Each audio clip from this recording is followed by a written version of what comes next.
Muy bien, pues vamos a hacer ahora un balance general de lo que hemos visto en las sesiones anteriores, es decir, un resumen de las consecuencias negativas que ha supuesto el luteranismo en la Iglesia católica y en la civilización occidental. Nunca perdamos de vista esto. No solamente fueron consecuencias terribles para la Iglesia católica, sino también para la cultura occidental, para la civilización que antes se llamaba la cristiandad. Primero, supone la ruptura de la cristiandad. Lutero rompe la unidad de la cristiandad. Europa, desde que se disuelve el Imperio Romano, empieza a nacer, se van formando las naciones como consecuencia de la caída del Imperio Romano de Occidente, pero hay un vínculo entre todas ellas, que es el cristianismo. Y por eso se llama a Europa, durante muchos siglos se ha llamado la cristiandad. Y había una unidad entre todas las naciones que van naciendo, todas las naciones europeas, basadas en la religión. Por eso Europa es el producto, en fin, la consecuencia de la filosofía griega, del derecho romano y del cristianismo. Son los tres factores sustanciales, fundamentales de la formación de Europa. Bueno, pues Lutero rompe esa unidad de la cristiandad. Desde Mahoma no se había inferido un daño más grave a la Iglesia católica. En el siglo VII Mahoma se lleva una parte importante que produce mucha lástima, porque claro, son del norte de África, uno piensa en San Agustín, o piensa nada menos que en todos, en el Asia Menor, donde todos los viajes de San Pablo, todos los territorios, y todo eso hoy está en manos musulmanas, Pero sí, esa fue una pérdida gravísima, y ya la siguiente es la de Lutero. O sea que la destrucción que introduce eso en Lutero no se puede comparar más que con la que hizo Mahoma en el siglo VII. Es verdad que hay un cisma también de Oriente, el cisma en el siglo XI, con Focio y luego Celulario, la Iglesia ortodoxa. En fin, de consecuencias menos graves, lastimosas también, pero menos graves porque realmente en la doctrina no hay ninguna diferencia sustancial y es un problema de jurisdicción, de aceptación del primado del Papa. Por tanto, ruptura de la cristiandad. Segunda nota, ruptura ideológica de Europa, en lo civil, ya estamos hablando. Esa comunidad de ideas, de valores que había y que permitía, en definitiva, ayudado también por el latín, ¿no? Pero que permitía que los estudiantes fueran de un sitio a otro, los profesores, que hubo un cambio,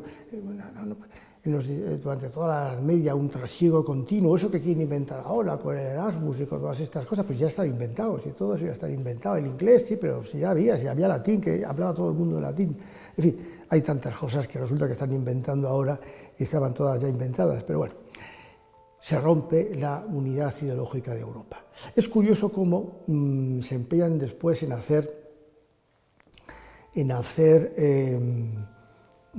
recobrar esa unidad europea. La Unión Europea, en definitiva, intenta, pero claro, como no hay unidad ideológica, es imposible. Es decir, una Europa unida no se hace solamente con razones económicas, es con lo que funciona la Unión Europea. Cuando Europa quiso hacer una constitución hace unos años, que al final no salió, toda la masonería se puso en pie de guardia para que no se introdujera la idea de Dios, que no se dijera que una de las raíces de Europa era el cristianismo.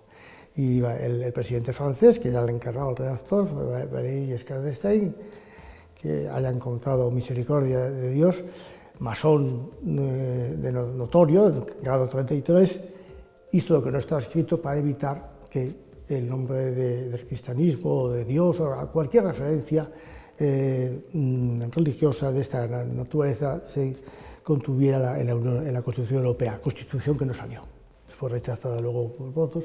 Bueno, pero lo que quiero decir es que es inútil. La Unión Europea o se elabora sobre una unidad ideológica, con una comunidad de valores, de conceptos, o si no se da, porque solamente por razones económicas eso solamente da egoísmo, que es lo que pasa ahora. Cada país intenta llevar el agua a su piscina, ¿no? A hacer el fuego. Es evidente, ¿no? ruptura ideológica de Europa que no se ha recuperado todavía y no parece claro que se recupere.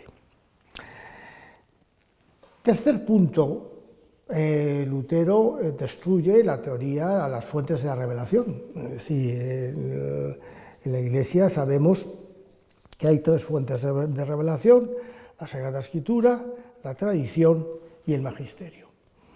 Y son tres fuentes, no se puede, están fundadas, van por este orden, porque bueno, la tradición en definitiva explica en buena medida la escritura. Antes de ser escritura, pues era tradición oral, de manera que no se puede prescindir de la tradición, porque no es que escribiesen mucho en aquella época, ¿no? O sea que si se prescinde de la tradición difícilmente se puede entender la escritura. Pero como por otra parte la razón del hombre es débil y, en fin, y dado a las divisiones, pues Jesucristo quiso que hubiese una seguridad absoluta de no desviarse de la verdad, y por tanto la interpretación de esas dos fuentes anteriores se entrega al magisterio.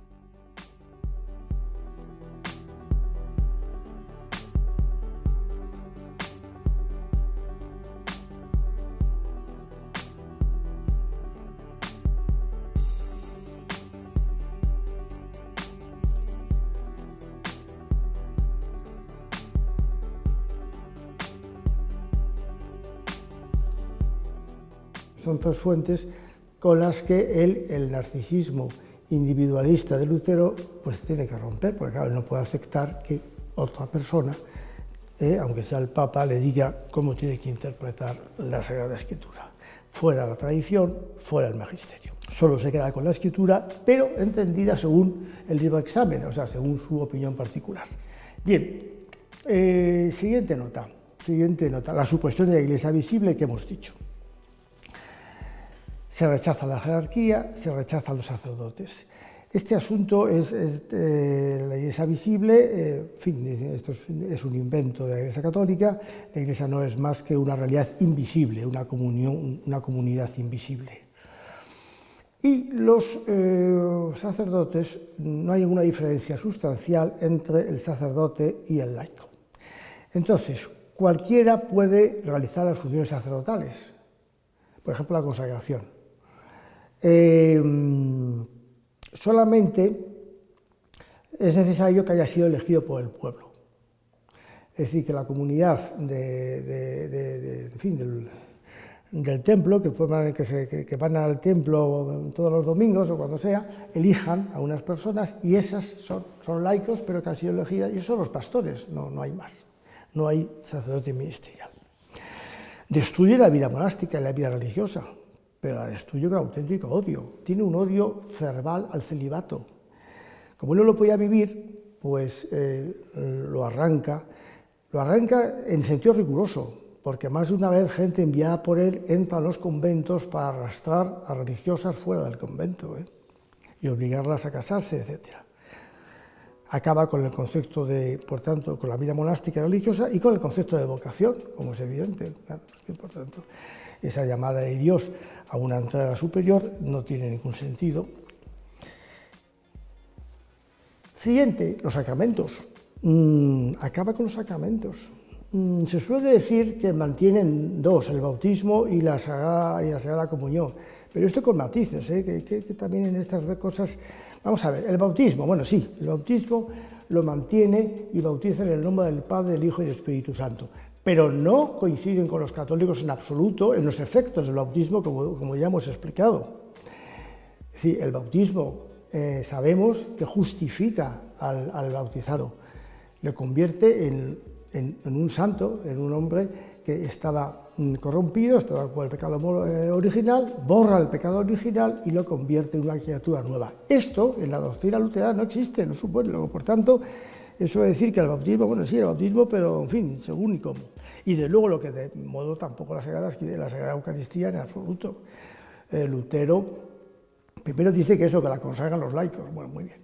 Y segundo, se inventa una fórmula, como no puede negar en las palabras del Señor, esto es mi cuerpo, dice que en la sagrada hostia está Jesucristo y el pan, las dos cosas, las dos realidades.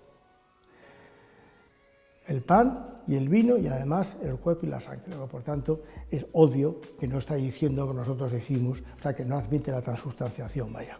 Por tanto, y todos los demás sacramentos los destruye.